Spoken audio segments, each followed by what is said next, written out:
time, we're still trying to establish exactly what has happened. And there's a limit to what information I can give you, and I'll simply try and tell you the information as best I can at the moment. It's reasonably clear that there have been a series of terrorist attacks in London. There are obviously casualties, both people that have died and people seriously injured.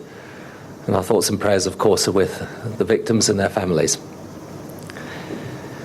It's my intention to leave the G8 within the next couple of hours and go down to London and get a report face-to-face with the police and the emergency services and the ministers that have been dealing with this, and then to return later this evening.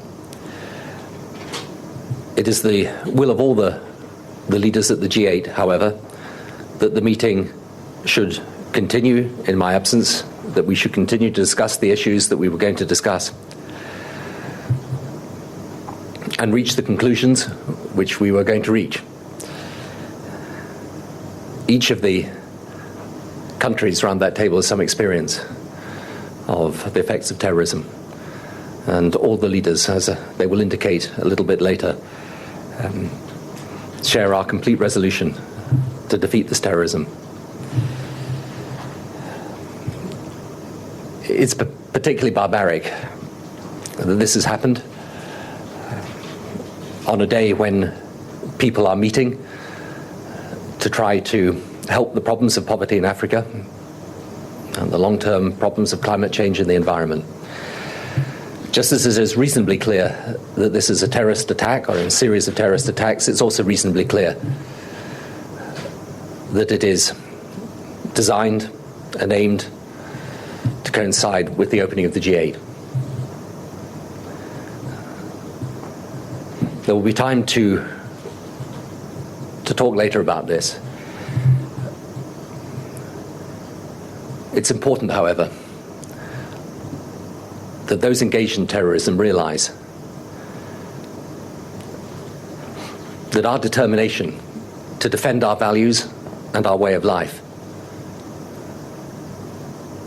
is greater than their determination to cause death and destruction to innocent people in a desire to impose extremism on the world. Whatever they do, it is our determination that they will never succeed in destroying what we hold dear in this country and in other civilized nations throughout the world. Thank you. As Prime Minister Tony Blair, he's in Glen Eagle, Scotland. The G8 summit, all the world leaders arrived there just yet. Primary of the great Western powers arrived there yesterday.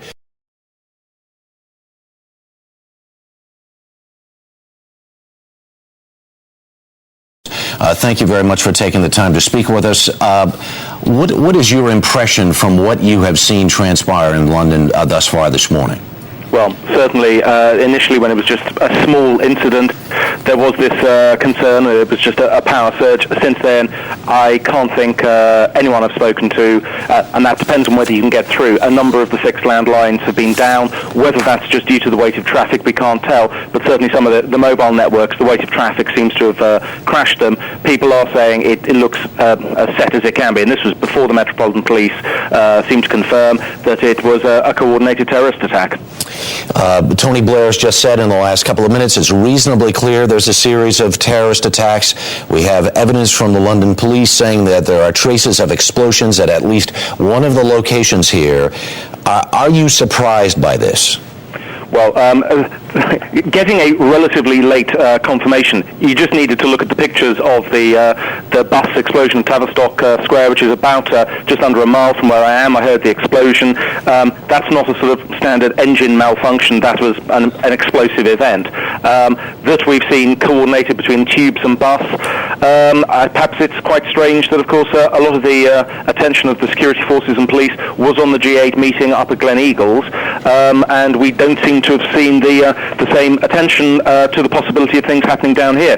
Certainly, looking back over the last couple of years, when there have been reports, warnings of potential terrorist activity, on the tube, on the underground system, that is, no, you get whispers coming around. This time around, I haven't spoken to anyone who heard any such whisper that there was imminent terrorist activity. Although we have heard reports that Scotland Yard had, in fact, alerted the Israelis because they were in the midst of a different economic summit there in London, and said that there was the possibility of imminent attack. Well, what we'd have to be aware of is how many such warnings are given on a regular basis, just the equivalent of watch your back, and whether this was, when they say imminent, do they mean today, tomorrow, the day after? We would need more data to actually assess the level of this warning. This seems eerily familiar to the attacks in Madrid. Which is, again, why attention looking more towards Al-Qaeda, this type of thing. Britain has had bombs on the mainland in London for 30 years thanks to the Irish Republican Army. This is so unlike any of those campaigns, and yes, very much more like Madrid. Easy to say Al-Qaeda or groups affiliated to. This would be the type of thing, certainly looking at how they've done this before, it looks to be the sort of training they give to some of their groups. Mass casualties at different locations, which is then going to split the emergency response. Because the modus operandi in London certainly so familiar with IRA bombings, at least in the last several years of that campaign, there were usually warnings beforehand. People could evacuate, the bombing would take place, but at the same time I was looking at pictures earlier today where there were all these emergency vehicles on the streets, but zero people. It looked to me like there was a sense of we'd better be very, very cautious here to not go in and get caught on then yet another explosion.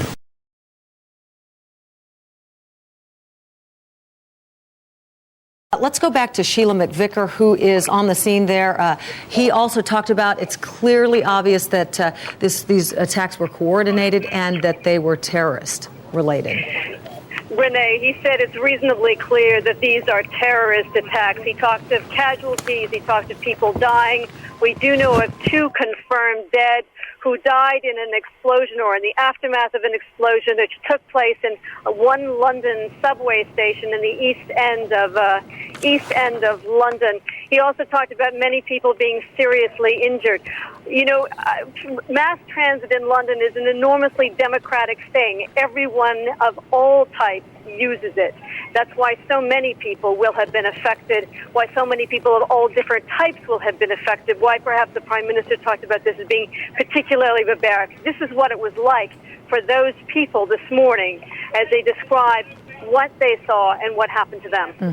Sheila, the windows came in and none of us knew what happened, and it was mayhem. And I thought it was on fire. And you could just see light outside the carriage, but yeah, there was. It felt like orange light. It felt like it was on fire. Yeah, and you could hear like a and it just stank of burning. Can you come back into the hotel? Yeah. Sure. This is inside Russell Square Station, was it, or further up? No, it was in the tunnel between King's Cross and Russell Square. And how do you describe the reaction of people in the train to what happened? Very mixed. Some people were very calm, others were very panicky. That's about all I can tell you, really. Can you describe the moment that it happened? Do you have... Only that I heard a very loud bang, the lights went out and the carriage filled with smoke. And people were thrown forward.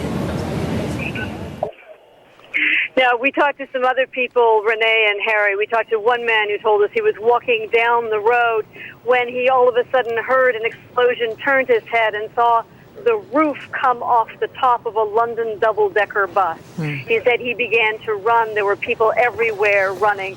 Now, that was the only explosion that we know of, a confirmed explosion on board a London bus. The other explosions seem to have taken place either in London subway cars or somehow on the subway rails themselves, and that's still not entirely clear precisely what those explosions were. Again, we have heard from a London police official saying that there have been evidence of explosives found at least one location. Renee? All right, Sheila McVicker on the scene in London, and stay put there, and we're going to get more information from you throughout the morning.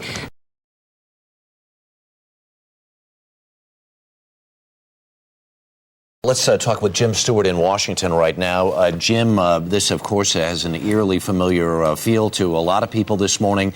What do you know in terms of what's going on in Washington today? Well, what I would say right now is we need to just hold on and let the developments continue this morning, because there are conflicting reports here. Already there are some websites that are associated with al-Qaeda who are claiming some sort of responsibility and maintaining there will be additional attacks today or soon against Denmark and Italy, which of course have been strong allies with the U.S. in the war on al-Qaeda. But there's another very intriguing report also coming out of London, and that's from Israeli officials who say that moments before this attack, they were notified by Scotland Yard that a terrorist attack was imminent. Now, it's interesting to note that in addition to the G8 conference taking place in Scotland today, there's a major economic conference taking place that the Israelis were involved in. In fact, their finance minister, Benjamin Netanyahu, was supposed to be there today. He did not arrive. The attack took place just before he was supposed to arrive. All of this raises the possibility that you may have one or more groups who are involved in this. Now, what we know about U.S. involvement so far is this. The FBI already has a liaison team in Great Britain. They will reinforce that from Washington and New York today. New York Police, which of course oversee the safety of the New York subway system and has a great interest in any attack on the subway system, as they did in Madrid, has dispatched officers as well. Physically, what you see in Washington today in response to the attack in London is increased security around the White House, certainly around the Vice President, and the British Embassy had a great deal of activity around it this morning as I was coming in. So all of that is an early indication that everyone thinks this is al-Qaeda, but I think we really have to step back and just wait and see what happens because there are other indications that there were more terrorists out there possibly at work in this, and we just won't know until later, Harry. You know, we've been very, very cautious and very slow to leap to any conclusions on this. When we first heard about a problem on the subway there, an explosion, this London subway system has played with all kinds of problems, terrible problems there for the last couple of years. And initially thought perhaps it was an electronic switching problem or whatever. We want to reiterate that the chief of police in London has said that traces from explosives have been found at least one of the sites of where these incidents have taken place here.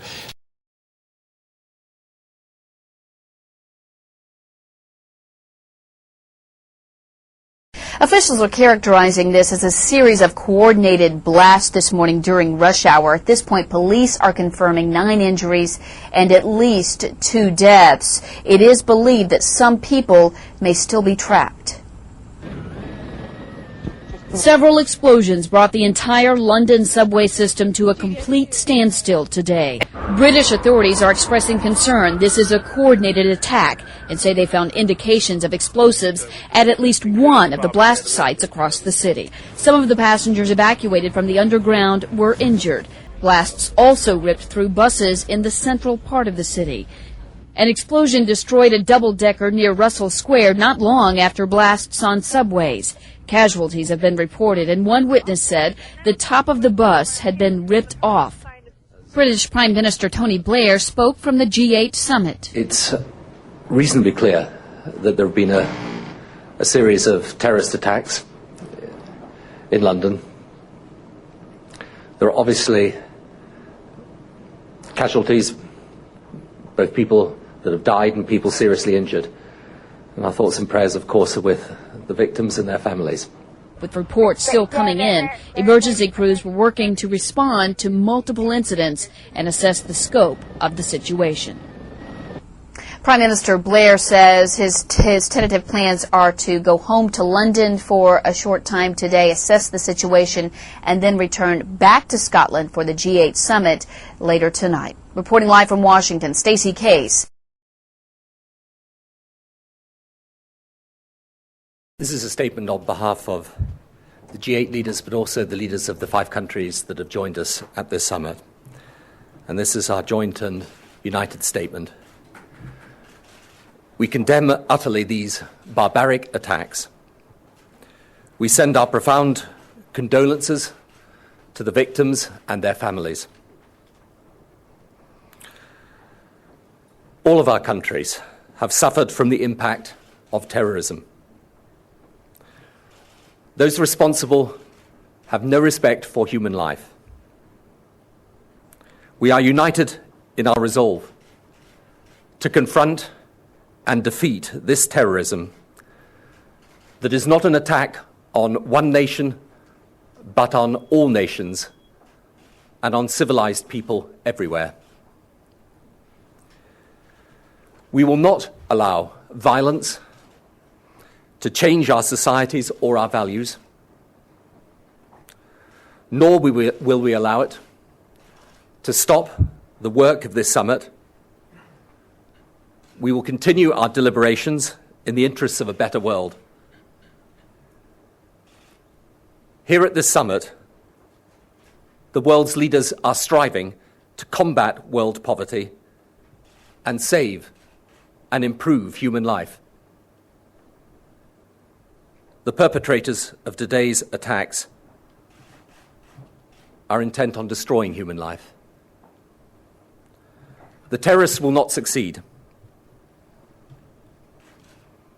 Today's bombings will not weaken in any way our resolve to uphold the most deeply held principles of our societies and to defeat those who would impose their fanaticism and extremism on all of us.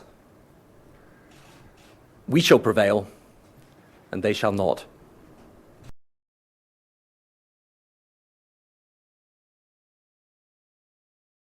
We want to go now to Michael Clark, who's the Director of Defense Studies at King's College in London. And you say that London should actually be braced for more attacks. Why do you say that?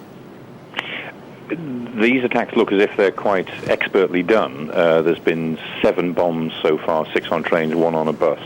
And they look as if let me stop you there for just a minute. We only have confirmation of actually 4 explosions. Let me just clarify that. We've only confirmed 4 explosions. We've got information here of incidents at 6 London stations and 1 area outside a station in Tavistock Square. Mm-hmm. I mean, that may turn out to be confirmed or not, I don't know. But the explosions at the moment look as if they're relatively carefully planned. And if the people who've done this are as expert as they look, then if they've been good enough to plant 6 or 7 bombs, I'd be surprised if there aren't 10 or 12 out there somewhere, many of which may be diffused. It's just that it has the look of a 2-phase operation about it. A 2-phase operation. Where would the second phase be in your mind? No way of telling. But the idea is to actually create another wave of explosions when everybody is out on the street and the rescue services are already moving around. I mean, that's speculation on my part. There's no evidence that has happened yet, but I think the London emergency plan, which has gone into operation, has clearly taken that into account as a possibility. In your mind, it would be a situation that would be designed for maximum impact. We saw these explosions that happened just before 9 o'clock during rush hour. We understand now that they've had communication problems. You would think that something along those same lines might happen? That's possible, yeah. I mean, I think the terrorists who've done this obviously want to create the maximum impact, and they've done it carefully enough to suggest that this isn't the end of the story. I mean, at the moment, central London is more or less closed down in the sense that there's no public transport, the telephone systems are a bit intermittent at the moment, and everyone in central London is being told to stay put. And there'll be some announcements later on about what public transport there is to get people home. Having said all of that, I have to say, although there's a lot of police vehicles and ambulances flying around the place, there's no sense of any public panic in London. People are just wandering around talking to each other about what they think the impact of all this will be. Michael Clark. All right, thank you. Thanks for your thoughts this morning. Director of Defense at King's College. Thanks.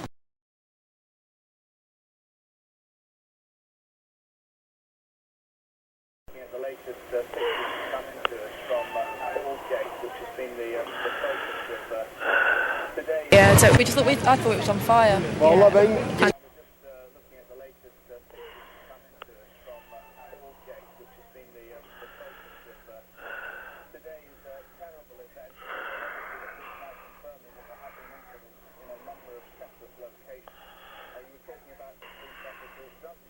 Keep going, thank you. Sorry, they still need treatment. Only that I heard a very loud bang, the lights went out and the carriage filled with smoke. And people were thrown forward. And what did you hear?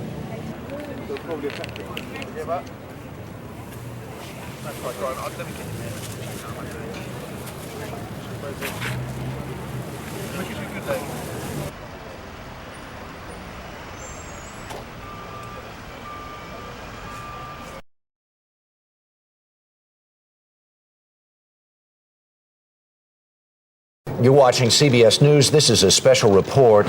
All the stations along the line. Of course, we've been reporting all morning on the series of explosions in London, believed to be terrorist explosions. Here's the President of the United States. I spent some time recently with the Prime Minister, Tony Blair. I had an opportunity to express our heartfelt condolences to the people of London, the people who lost lives. I appreciate Prime Minister Blair's steadfast determination, his strength. He's on his way now to London, here from the G8, to speak directly to the people of London, who carry a message of solidarity with him.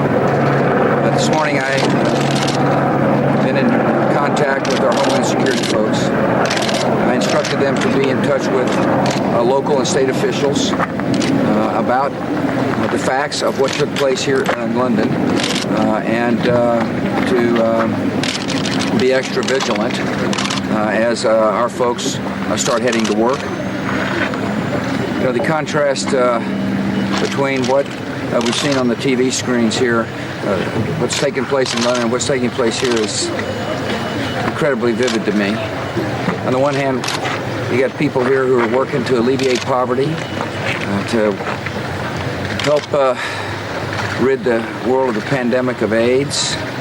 They're working on ways to have a clean environment. And on the other hand, you got people killing innocent people. And the contrast couldn't be clearer between the intentions and the hearts of those of us who care deeply about human rights and human liberty, and those who kill, those who've got such evil in their heart that they will take the lives of innocent folks. This is the war on terror goes on. I was most impressed by the resolve of all the leaders in the room. Their resolve is as strong as my resolve, and that is we will not yield to these people. We will not yield to the terrorists. We will find them, we will bring them to justice, and at the same time we will spread an ideology of hope and compassion that will overwhelm their ideology of hate. Thank you very much. You still say that the war is... This is President Bush at the G8 summit in Scotland. He had to say this morning, expressing his condolences to the British people, his how impressed he was with the steadfastness of Prime Minister Tony Blair. He had brought up the contrast as how, on one hand, you have people there working to alleviate poverty, to stop the spread of AIDS, to try and clean up the environment, and on the other hand, people trying to kill innocent people. But as it looks from what we can see so far, he's going to stay there at the G8 summit, but we'll continue to monitor that as the day goes on.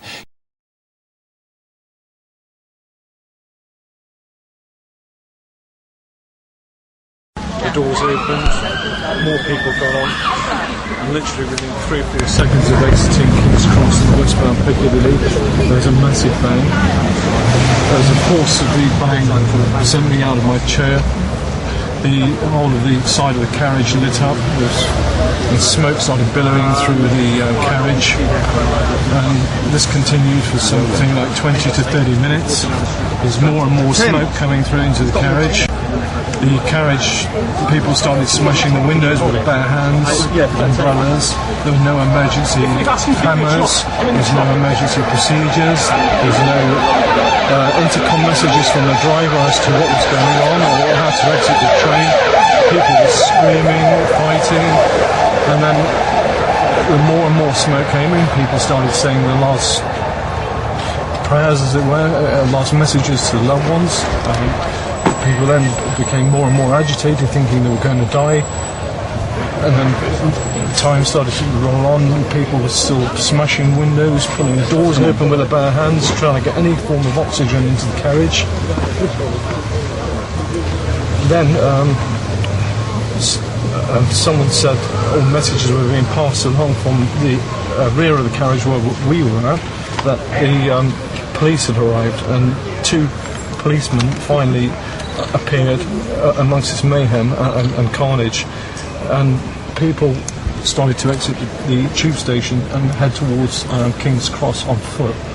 And all I saw was two policemen amongst this mayhem, and 30 minutes had passed, if not more, and people were hysterical, severely injured, and from what I understand, in the middle of the train, some people may well have been dead regrettably, you know. But I just thank God that I died, and all the rest of the people on the train.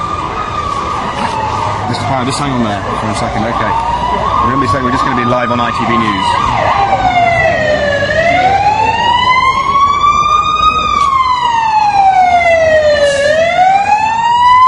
I'm at Russell Square. We're with Angelo Power now, who's actually on the underground when the explosion took place. Angelo, try and describe what happened. As we left King's Cross Station, within 2 to 15 seconds there was a large bang. People were physically ejected out of the chair. There's flashes of light on the side of the tube carriage. Smoke immediately billowed into the carriage. It filled it. People started to scream because it was a burning smell, and everyone, just kind of long story short, thought they were going to die.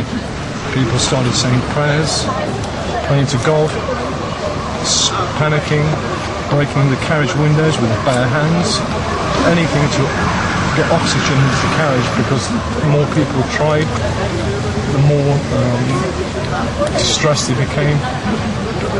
Women passing out. People started getting very agitated. There was no communication from any drivers. Everyone was in pitch black when the emergency lights came on.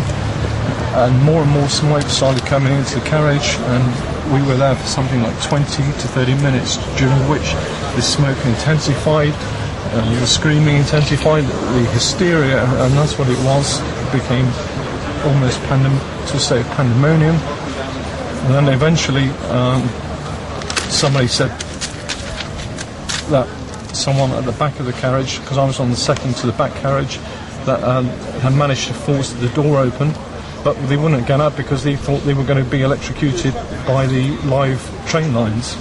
Then the smoke was coming down the tunnel, so nobody would go out of that exit. No one would go out of the other exit because, as I understand it, there's a bomb in the middle of the carriage. So we were all trapped like sardines waiting to die, and I honestly thought my time was up. But as did everyone else. Finally, after about 30 minutes or so, people started to leave the carriage, and to the credit, in a very controlled manner. But as I exited, I saw people's belongings scattered all over the place. People were physically injured. Carriage windows were all smashed. There were no emergency people on hand to escort anyone off the train, save for two officers who had arrived 30 minutes or so. But the question I ask is, why was the train allowed to proceed from Manor House when they knew, or must have known, that these things were going on? And it's just almost negligent. And what did you see of the medical operation that's unfolding down there? There wasn't on at first, because everyone said it was a technical failure, and it wasn't. There was just a mass communication failure. And given what's passed before in Madrid, I'm really at a loss to say why this was. It was clear from people who were exiting what had happened. There were emergency services there, but I think in hindsight, which is always a great factor, that things could have been done a lot better perhaps, but I can't say really any more than that, except I'm probably tired. I'm shocked myself. You're shocked. I can see that your skin has been discoloured by the blackness of the smoke, and your lips, in some respects, are a lucky escape for you. What about the others that you saw? The others I saw physical injuries. Some had marks to the face where the carriage windows had punctured the skin, or others were physically lying on the floor because they basically suffered smoke inhalation. But others in the main carriages, I understand, are severely injured, if not dead. So, but at the end of the day, I honestly thought I was going to die. I'm just grateful to be alive. It is looking increasingly as though this is a concerted terror attack. What do you think about the people behind this, having lived through this nightmare yourself today? Well, as a barrister, all I can say is, I wait for the evidence before I can make any or jump to any conclusions as to who it may be.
To those who came to London today to take life, I know that you personally do not fear to give your own life in exchange for taking others. It is why you are so dangerous. But I know you do fear that you may fail in your long-term objective to destroy our free society. And I can show you why you will fail. In the days that follow, look at our airports, look at our seaports, and look at our railway stations. And even after your cowardly attack, you will see that people from the rest of Britain, people from around the world, will arrive in London to become Londoners and to fulfil their dreams and achieve their potential. And nothing you do, however many of us you kill, will stop that flight to our cities, where freedom is strong and where people can live in harmony with one another. Whatever you do, however many you kill, you will fail.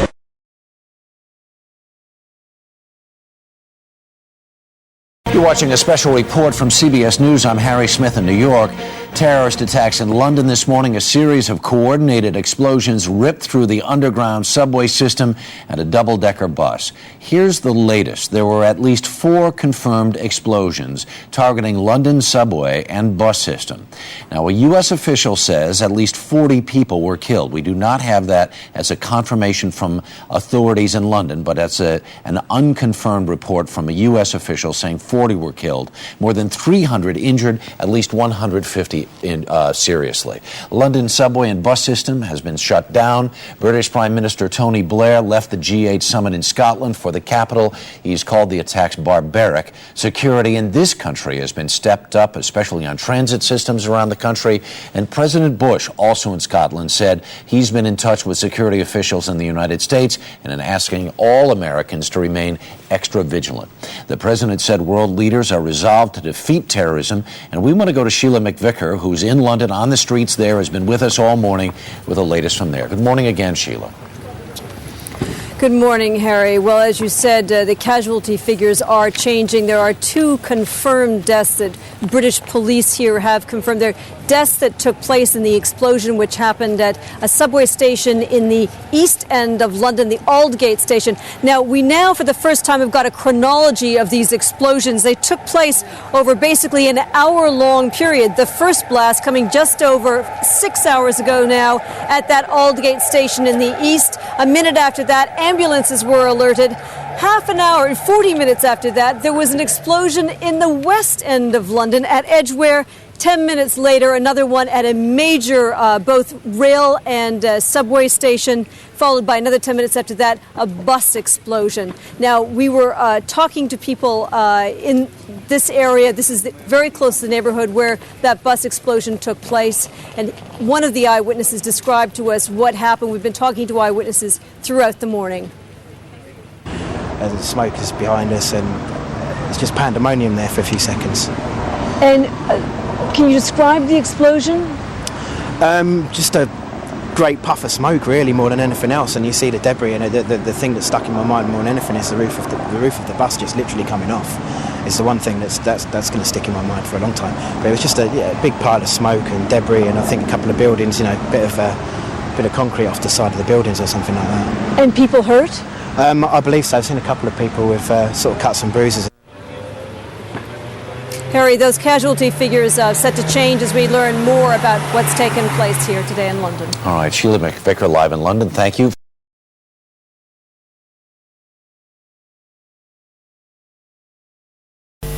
In terms of what exactly happened this morning, at 8:51 this morning there was an incident at Moorgate, around Moorgate, Liverpool Street, Moorgate East underground stations. Confirmed explosion 100 yards into the tunnel from Liverpool Street station. It was believed that the train involved is either a central or a circle line train, and there are 7 confirmed fatalities in that incident. At 8:56 this morning, at the King's Cross Russell Square incident, again 21 confirmed fatalities in that particular incident. At 9:17 there was an explosion on a train coming into Edgware Road underground station, which blew a hole through a wall onto another train in an adjoining platform. In fact, it's believed that 3 trains were involved in that particular incident, and so far there are 5 fatalities in that particular incident. And then at 9:47 there was an explosion on a bus at Upper Woburn Square junction with Tavistock Place. There are fatalities in that incident, but at the moment we cannot confirm the numbers. So 4 devices, we believe, are involved in today's incidents. The police service received no warning about these attacks, and the police service has received no claims of responsibility from any group in connection with these attacks. This clearly was a callous attack on purely innocent members of the public. The London Ambulance Service has been working alongside other emergency services throughout today to respond to the explosions across London. We have been assisting with the rescue effort and assessing and treating at all scenes to ensure that the patients receive the medical attention they require. We have treated 45 patients with serious or critical injuries, including burns, amputations, chest and blast injuries, and fractured limbs. We have also treated approximately 300 patients with minor injuries, including lacerations, smoke inhalation, shock, cuts, and bruises. Patients with life-threatening or serious injuries were stabilised at the scene before being taken to hospital by ambulance staff from London Ambulance Service and other neighbouring ambulance services. Patients with minor injuries have been treated at the scene and, where needed, taken to hospital by non-emergency medical staff, voluntary aid ambulances, and indeed public buses. Hospitals who have received casualties include the Royal London Hospital in Whitechapel, University College Hospital, St Mary's Hospital in Paddington, and the Royal Free Hospital. Over 100 ambulance vehicles and more than 250 ambulance staff have attended the incident scenes, supported by staff in our control room. Over the course of this incident, many hundreds of calls were received by our control room staff.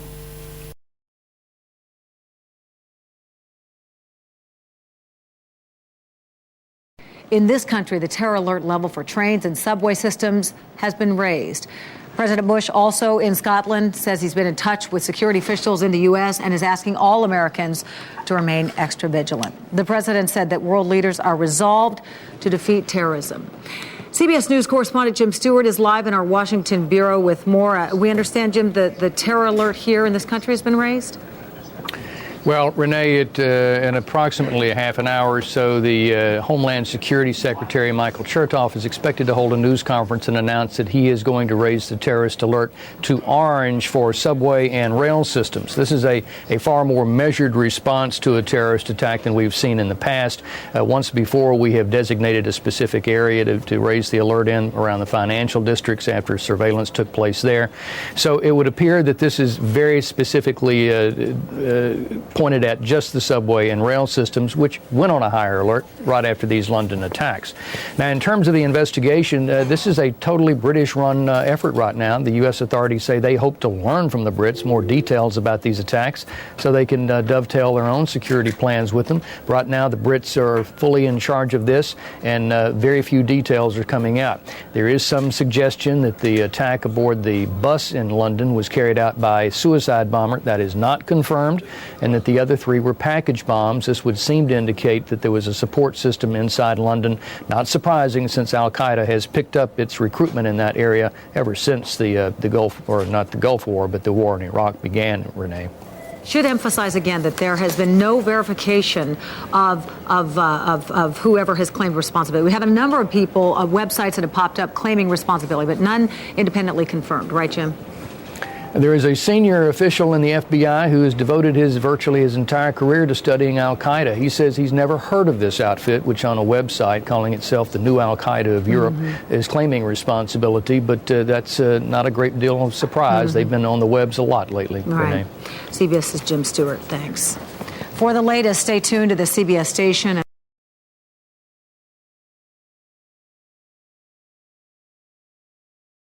Ladies and gentlemen, good morning. This morning we are closely monitoring the bombings that occurred in London. I have spoken to the President and my counterpart, the Home Secretary, in the United Kingdom. The thoughts and prayers of the American people are with the victims of this tragedy and with our friends in Britain. In light of today's attacks in London, the United States government is raising the threat level from code yellow, or elevated, to code orange, high, targeted only to the mass transit portion of the transportation sector. I want to emphasize that. Targeted only to the mass transit portion of the transportation sector. This includes regional and intercity passenger rail, subways, and metropolitan bus systems. We are also asking for increased vigilance throughout the transportation sector. Currently, the United States has no specific credible information suggesting an imminent attack here in the United States. However, we know the tactics and methods of terrorists, as demonstrated by the horrific rail bombings last year in Madrid. The intent of al-Qaeda and its affiliated organizations to attack in Europe and in the United States has been well documented and continues to be reflected in intelligence reporting. We have already taken additional measures to secure transit systems since 9/11 and since the railway bombing in Madrid. At the direction of the President, we are working with the Department of Transportation, our other federal partners, state and local officials, and transportation authorities to take all necessary precautions and to increase the security of our transportation systems and the citizens who ride them. We have asked state and local leaders and transportation officials to increase their protective measures, including additional law enforcement, police, bomb-detecting canine teams, increased video surveillance, spot testing in certain areas, added perimeter barriers, extra intrusion detection equipment, and increased numbers of inspection of trash receptacles and other storage areas. We ask the public to remain alert and to report any suspicious activity, particularly in or around transportation systems, to local police authorities. But we are not suggesting that people avoid public transportation systems. Rather, we are asking that they use those systems, but with an increased awareness of their surroundings. We have been in continuous contact with federal, state, and local authorities, as well as with our allies in the United Kingdom and overseas.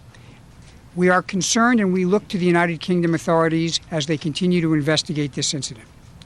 We are reviewing intelligence streams and information out of London very closely, and will continue to provide regular updates to the public when information becomes available. Again, our thoughts and prayers are with the British people and the grieving families. America stands with you in this time of crisis to assist and support you in every way possible. Terrorists may bomb and attack and attempt to use weapons of fear to shake the confidence and will of free nations and free people, but they will not succeed. We have a more powerful arsenal. It includes our resolution and our resiliency, an unyielding determination to do what we can and must to keep our citizens and our allies safe and to track down those who perpetrate incidents like this and to bring them to justice. Now, I thank you, and I'll take a few questions before I get back to work. Yes. What indications do you have that these attacks were caused by Al-Qaeda, and what credibility do you give the internet message that was posted earlier this morning? You know, we obviously carefully evaluate any message, whether it be on the internet or whether it comes in any other form, to see whether it's credible. We're making those kinds of judgments as we speak. The Prime Minister has already indicated his presumption this is a terrorist act, and I think based on common sense, given what we've seen, that seems a pretty sensible prediction. Yes, Pete. Secretary, do you know of any information that any similar attack is planned for the U.S.? And if not, why raise the terror threat level? We don't have any specific credible information of an attack that's imminent in the United States. Nevertheless, I think prudence suggests that when we look at what happened in London, when we consider the typical way in which Al-Qaeda has carried out its tactics, which includes simultaneous activity in various places, common sense again tells us that we ought to make some reasonable adjustment in the threat level with respect to those elements of the transportation system which parallel what was the focus of attack in London. And I want to remind you at this point that, of course, we have a general elevated level of preparedness all across the country in terms of transportation and all other sectors, which we've had in place now for some years and which does give us an increased sense of security even on a day-to-day basis. Yeah. Any intelligence stream or chatter in the months before this to indicate that something like this was afoot, or did the London bombings take us completely by surprise? I'm not aware of any specific intelligence that suggested this was going to take place. Again, obviously, for years now, we've lived in an environment in which we've had general intelligence reporting about the intent of terrorists to carry out acts both against us in the United States and against our allies.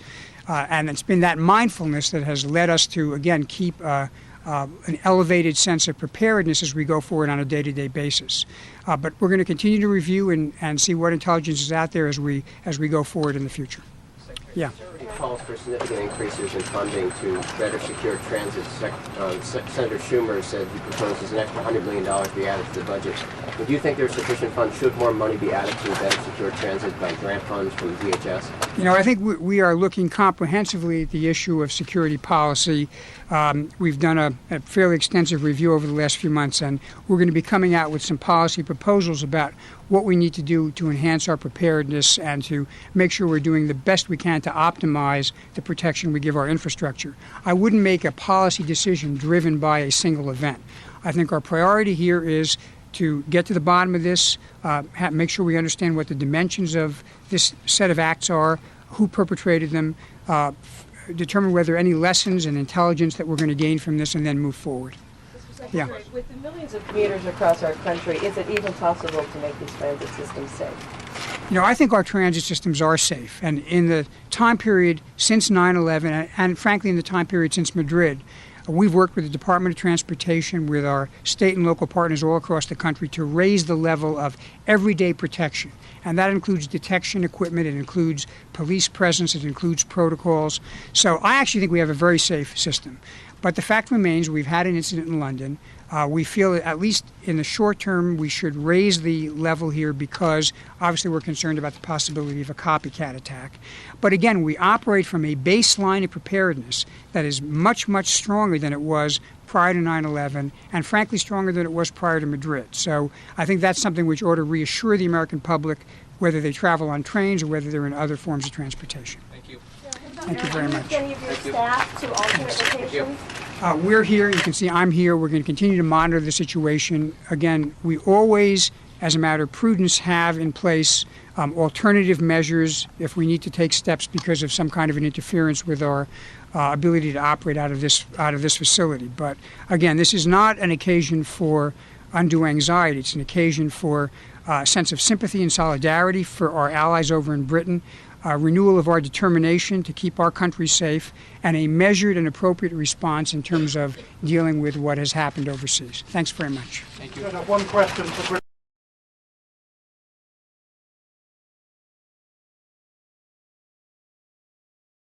Good day, John Roberts at CBS News headquarters in New York. This is an update on today's terrorist bombings in London, the worst attack there since World War II. It happened during the morning rush hour, and the targets were public transportation. Bombs exploded near 3 subway stations and on board a double-decker bus. At least 33 people were killed and about 350 were injured. The only claim of responsibility so far is from a previously unknown Islamic group on the Internet. Britain's Prime Minister Tony Blair returned to London from the G8 summit conference in Scotland. In this country, the Department of Homeland Security has raised the alert level to orange or elevated for mass transit systems, including Amtrak. Stay tuned to the CBS station for further updates as the day progresses. This has been a CBS News special report. John Roberts in New York. Good day.